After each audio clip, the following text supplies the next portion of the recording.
What's going on, everybody? Welcome to Always Occupied Home and Product Reviews. And this morning we have a lot of work ahead of us, you guys. So welcome to my, I guess, morning vlog.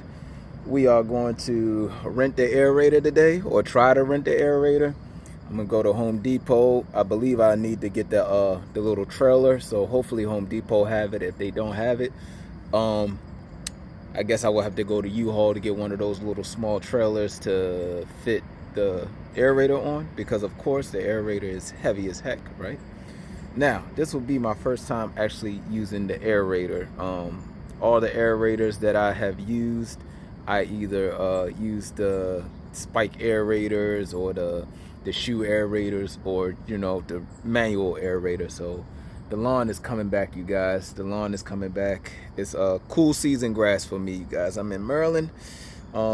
Back here is the 3-in-1 Scots. I will say like 60% 3-in-1 Scots, and no, I want to say almost 100.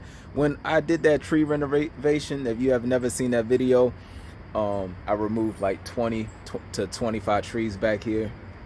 I say 20 because the other extra trees was like skinny. They wasn't really that big, so I usually just round it off to 20. So we removed like 20 to 25 trees back here. So I used that Scott's 3-in-1 seed, soil, and fertilizer all back here, and I use sun and shade. I think when I do the overseeding, I am going to use the same thing, but I want tall fescue, so I will mix the tall fescue in there. Last year, y'all know I put in Ryan. Hold on, you guys, the son's going to school. School time. And I have a lot of work here. I don't know what happened here, you guys. I don't know what happened. I don't know. It's like some type of fungus or some type of sickness happened in this area. In April, everything was fine. I will probably post it while I'm talking. So around like April, this was all good, and now it's not good. So this is like a morning vlog to today. Y'all will probably see me as I rent the aerator and everything today. So yeah, have fun on this video. This is just like, y'all see what my morning is like. I usually sleep to like 3 in the morning, sometimes 6 in the morning. I'm all night type of person. So like today I got like 4 hours of sleep, but I'm good. I've been doing that for years. So anyways, we back, and that's about it. So y'all give me a little bit. Let me eat my breakfast, get energized, and let's see how we're gonna rent this aerator and go from there.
All right, you guys, we are looking good. So the 3-in-1 actually came out looking pretty nice as far as the overseeding goes. As you can see, we have a little spot right there. We have like 2 more over here, but the other spots have came in, and wow, looking really good, nice and green. That 3-in-1, maybe that fertilizer they put in there maybe have a lot of nitrogen in it. So I mean, it looks pretty good. All right, I'm ready to finish cutting.